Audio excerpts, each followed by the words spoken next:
Bismillahirrahmanirrahim. Assalamualaikum warahmatullahi wabarakatuh. Perkenalkan, saya Bu Hafsah. Saya di sini mengajar bidang studi IPS kelas 7. Langsung saja pada pertemuan kali ini kita masuk bab pertama, yaitu tentang manusia, tempat dan juga lingkungan. Pada bab pertama ini ada 5 submateri. Yang pertama ada konsep ruang, interaksi antar ruang, serta dampaknya bagi kehidupan manusia. Yang kedua ada letak dan luas Indonesia secara astronomis, geografis, dan juga geologis. Yang ketiga ada kondisi alam Indonesia. Nanti ada kaitannya dengan keadaan iklim dan juga persebaran flora dan fauna yang ada di Indonesia. Kemudian yang keempat ada dinamika kependudukan. Serta yang kelima potensi sumber daya alam dan kemaritiman Indonesia. Pada pertemuan pertama ini kita akan membahas submateri yang pertama, yaitu konsep ruang, interaksi antar ruang, serta dampaknya bagi kehidupan manusia. Menurut kalian apa itu ruang? Mungkin sebagian dari kalian berpikir ruang itu adalah suatu tempat, ya, di ruangan yang tertutup seperti di ruang kelas, ruang tamu, atau ruang-ruang lainnya. Dalam ilmu geografi sendiri, ruang itu diartikan sebagai tempat atau wadah atau suatu wilayah yang ada di permukaan bumi, baik secara keseluruhan maupun hanya sebagian, di mana di dalamnya ada aktivitas makhluk hidup. Ruang sendiri itu menjadi interaksi antara individu dengan individu maupun individu dan juga kelompok.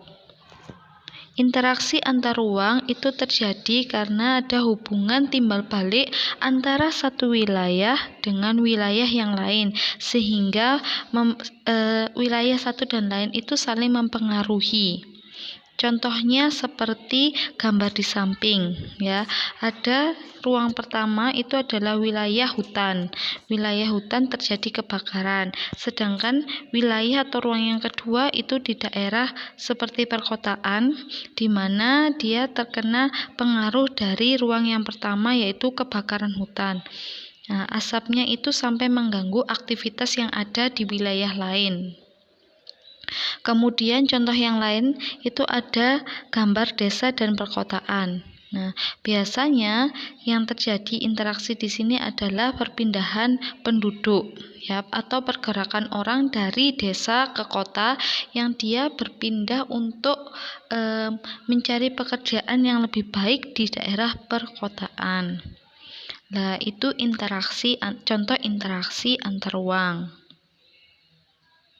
Syarat terjadinya interaksi antar ruang itu ada 3. Yang pertama ada saling melengkapi, kemudian ada kesempatan antara, dan juga ada kemudahan transfer. Yang pertama saling melengkapi. Yang dimaksud di sini adalah kondisi di mana jika wilayah-wilayah itu memiliki komoditas yang dihasilkannya itu berbeda. Contohnya seperti wilayah A dan juga wilayah B. Wilayah A itu adalah daerah pegunungan di mana komoditas yang dihasilkannya adalah sayuran. Kemudian wilayah B adalah daerah pesisir di mana komoditas yang dihasilkannya adalah ikan.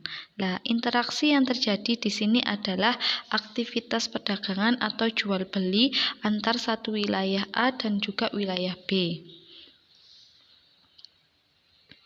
Yang kedua adalah kesempatan antara. Kesempatan antara di sini adalah adanya kemungkinan wilayah-wilayah itu terjadi persaingan. Maksudnya seperti apa? Ya, jika kalian ingin membeli suatu barang di suatu tempat, pasti kalian akan memperhatikan faktor jarak. Nah, di sini ada 3 wilayah A, B, dan C. Wilayah A adalah wilayah yang menghasilkan komoditas dari sayuran. Sedangkan wilayah B dan juga C itu adalah wilayah yang menghasilkan komoditas ikan. Nah, kedua wilayah ini yang B dan C adalah menghasilkan komoditas yang sama. Nah, jika kalian berada di wilayah A, kalian pasti akan memilih wilayah yang dekat dengan kalian untuk melakukan yang namanya perdagangan. Ya, yaitu di wilayah C. Kalau pada gambar di sini ya. Nah, kenapa? Karena jaraknya lebih dekat wilayah A ke wilayah C dibandingkan wilayah A ke wilayah B. Nah, itu kesempatan antara. Yang perlu diperhatikan adalah faktor jarak. Kemudian yang ketiga adalah kemudahan transfer. Hampir sama dengan kesempatan antara, hanya saja di sini yang diperhatikan adalah biaya angkutnya. Ya, jadi biaya angkut jika biaya angkutnya itu lebih rendah ya dibandingkan dengan keuntungan yang diperoleh, maka bisa terjadi yang namanya interaksi antar uang. Akan tetapi, jika biaya angkut yang dikeluarkan itu lebih tinggi dibandingkan dengan keuntungan yang diperoleh, maka tidak terjadi yang namanya interaksi karena mengalami kerugian. Nah, selain itu yang diperhatikan dalam kemudahan transfer adalah infrastrukturnya. Salah satunya adalah akses jalannya. Di sana jalan menuju untuk wilayah A ke B itu mudah atau tidak jalannya. Nah, seperti itu. Nah, yang terakhir adalah dampak interaksi antar uang. Ya, yang pertama adalah berkembangnya pusat pertumbuhan. Seperti yang saya sebutkan tadi, interaksi antar uang itu terjadi karena adanya pergerakan manusia salah satunya. Nah, pergerakan manusia dari wilayah satu ke wilayah lain itu akan menyebabkan pusat aktivitas manusia. Nah, pusat aktivitas manusia itulah yang disebut sebagai pusat pertumbuhan. Nah, biasanya terjadi di daerah kota-kota besar ya, karena di sana banyak pergerakan manusia dan banyak aktivitas yang dilakukan di sana. Yang kedua adalah perubahan penggunaan lahan. Nah, karena aktivitas penduduk atau aktivitas manusia saja ya. Aktivitas manusia yang banyak tadi itu juga menyebabkan mereka membutuhkan lahan. Nah, akhirnya lahan yang awalnya misal lahan kosong atau persawahan atau perkebunan itu berubah fungsi lahan menjadi seperti perumahan, kemudian pabrik atau pertokoan dan lain sebagainya. Karena mereka lebih membutuhkan lahan tersebut untuk aktivitas yang lebih penting ya, terutama dalam perekonomian. Kemudian yang ketiga adalah perubahan orientasi mata pencaharian. Nah, di sini banyak orang yang contohnya misalnya dari desa ke perkotaan itu mereka berpindah dari satu wilayah ke wilayah lain karena pekerjaan. Ya, awalnya mereka orientasi pekerjaannya lebih pada sumber daya alam, bergantung pada sumber daya alam seperti pertanian atau mungkin di daerah pesisir seperti nelayan. Nah, mereka berpindah ke wilayah lain untuk mencari pekerjaan yang lebih baik misalnya seperti pada bidang industri atau bidang jasa. Seperti itu. Kemudian yang keempat adanya perkembangan sarana dan prasarana.